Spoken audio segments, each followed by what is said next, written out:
If you're listening to this because you've experienced exploding head syndrome, I want to begin with something important. You're safe. Even if your brain suddenly produces what sounds like an explosion, a bang, a crash, a gunshot, a loud electrical noise, or another startling sound, as you're falling asleep or waking up, it is not dangerous. It is startling, it is uncomfortable, it can be frightening, but it is not harming your brain. And tonight, we're not trying to fight it. We're learning something much more powerful. We're learning how to stop letting it control your nights. One of the biggest reasons EHS becomes so distressing isn't only the sound itself, it's everything that happens afterward.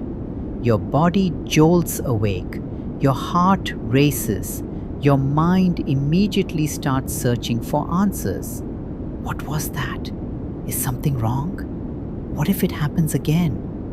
What if I never sleep? Those thoughts naturally activate your nervous system. Your brain begins scanning for danger, and the more it scans, the more alert it becomes. Ironically, that extra alertness can make falling asleep even harder. Tonight, let's gently interrupt that cycle. If EHS happens tonight, our goal is not to make it disappear. Our goal is to change what happens next. Imagine hearing the sound. For a moment, your body jumps. That's normal.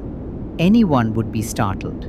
But then, instead of arguing with it, instead of searching online, instead of checking the room, instead of wondering whether something terrible happened, you simply say to yourself, "There it is. My brain did the EHS thing again. I'm safe. I don't need to solve this." Those few words can completely change the direction of the next several minutes. Because fear feeds vigilance. Acceptance feeds relaxation. Notice the difference between these two responses. The first says, "Oh no, not again." The second says, "Oh, that happened." One response adds another layer of alarm. The other allows the nervous system to settle. Acceptance doesn't mean liking EHS. Acceptance doesn't mean giving up. Acceptance simply means refusing to fight something that has already happened. The sound lasts only a moment. We don't have to let the fear last an hour. Now let's talk about something equally important: sleep. Many people with EHS begin changing their behavior in ways that accidentally make sleep harder. They stay in bed longer. They try to force sleep. They cancel morning plans because they expect a terrible night. They start watching the clock. They test themselves. Am I sleepy yet? Will tonight be bad? Every one of those habits teaches the brain that bedtime is something to monitor. CBT-I teaches a different lesson. Trust sleep instead of chasing it. Go to bed because you're sleepy, not because the clock says you should. Wake up at roughly the same time every morning, even after a difficult night. Let your body rebuild healthy sleep pressure. If you spend 20 or 30 minutes awake and your mind becomes busy, get out of bed for a little while. Sit somewhere quiet, read something light, keep the lights low. When sleepiness returns, come back to bed. You're teaching your brain something incredibly valuable. The bed is for sleeping, not for worrying, not for monitoring, not for waiting for EHS. If EHS appears, it does not mean the night is ruined. One moment does not define 8 hours. People often underestimate how resilient sleep really is. Even after being startled awake, many people drift back to sleep much sooner than they expect once they stop fighting the experience. Let's also notice the stories the mind likes to tell.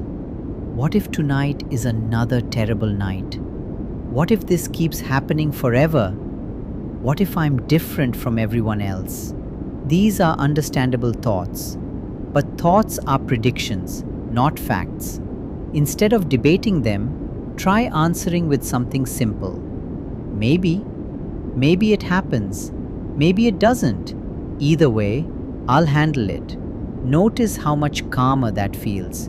You don't have to convince yourself that nothing will happen. You only need confidence that if it does happen, you already know what to do. That confidence is much more powerful than certainty. Now, I'd like you to imagine tomorrow morning. You wake up. Maybe EHS happened. Maybe it didn't. Either way, you continue your day. You don't cancel your plans. You don't spend hours analyzing last night. You don't measure whether sleep was perfect. You simply continue living. That's how the brain slowly learns that EHS no longer deserves center stage.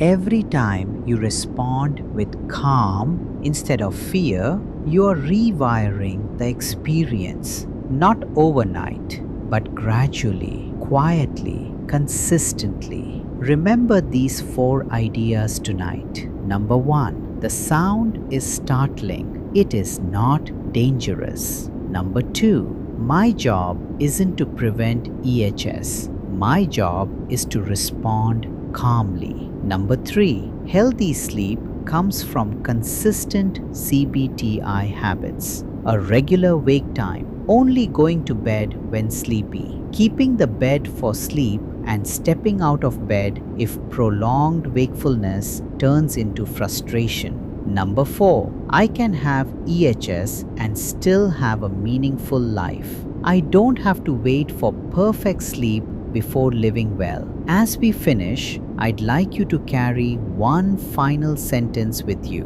Not as a mantra, not as magic, simply as a reminder. If my brain makes a loud sound tonight, I'll notice it. I'll remember I'm safe. I'll let it pass. And then I'll gently return to the business of sleeping. Nothing more, nothing less. You've already survived every episode you've ever experienced. Tonight, you're practicing something new, not controlling the experience, changing your relationship with it. And over time, that relationship can become much quieter. I wish you a peaceful night.